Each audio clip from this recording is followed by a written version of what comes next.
Welcome to Shauna's Avenue, your source for local news that matters. Stay informed, stay connected as we dive in and explore what's happening in Jamaica today, right here on Shauna's Avenue.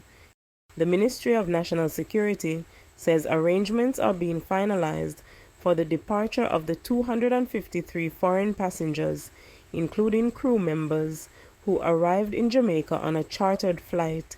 The ministry says the passengers remain accounted for and are currently at the Norman Manley International Airport. Among them are more than 200 Indians. The Security Ministry notes that the flight arrived in Jamaica legally on Thursday, May 2nd, 2024, having received the requisite approvals for operation from the Jamaica Civil Aviation Authority regarding concerns about the passengers being allowed to leave the airport amid initial security questions.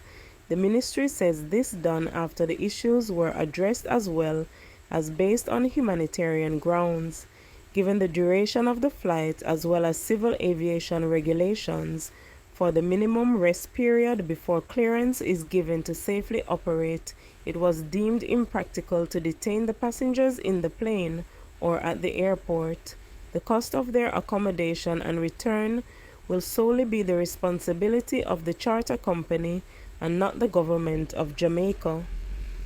The Ministry of National Security wishes to update the public on the arrangements in place to supervise the departure of the USC GmbH flight, a German-registered aircraft with 253 passengers, including crew members.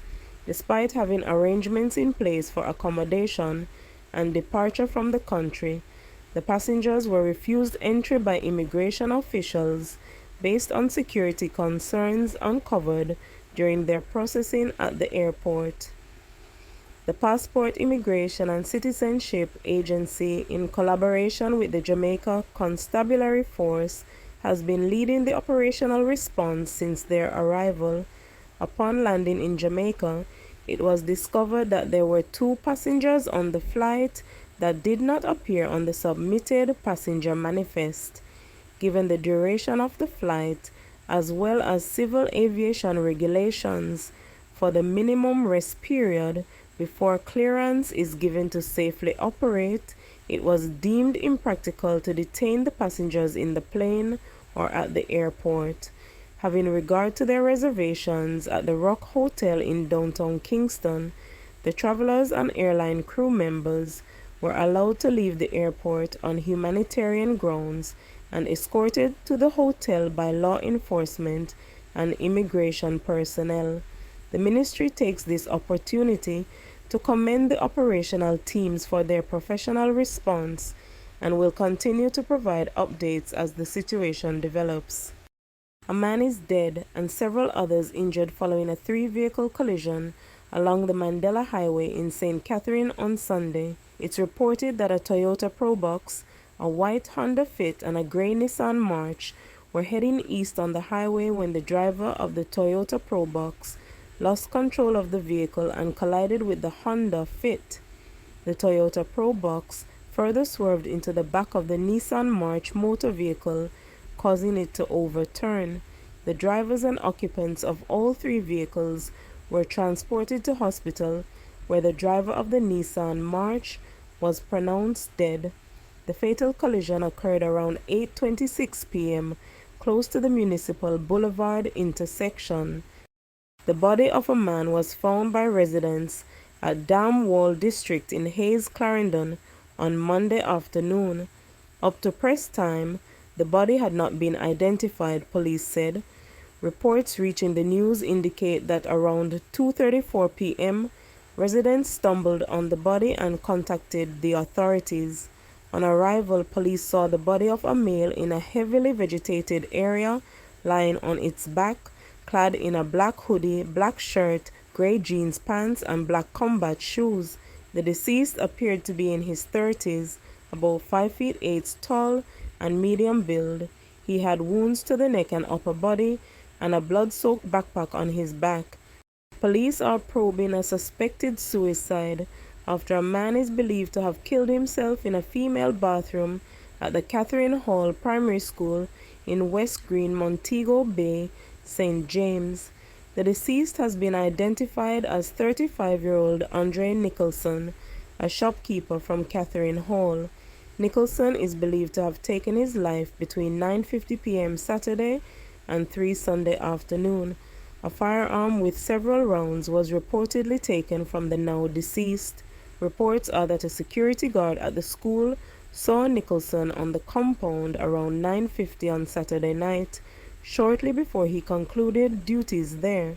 On Sunday afternoon, the security guard returned to the location and was making routine checks when he discovered Nicholson's body in the grade 5 and 6 female bathroom. Nicholson, the police said, was lying on his right side in a pool of blood, clutching a firearm in his right hand with what appeared to be a gunshot wound to the right side of his head. The firearm was retrieved and found to be a Glock 19 pistol affixed with a 17-round capacity magazine containing 14 9mm cartridges. The body was removed to the Cornwall Regional Hospital, where doctors pronounced Nicholson dead. Initial investigations have unearthed that the now deceased was facing financial difficulties and had expressed suicidal thoughts. Checks at the Firearm Licensing Authority database confirmed that Nicholson was not the holder of a firearm license. Thieves reportedly made off with $1 million from Pink's Fabric Store on Great Georgia Street in Savannah Lamar, Westmoreland over the weekend.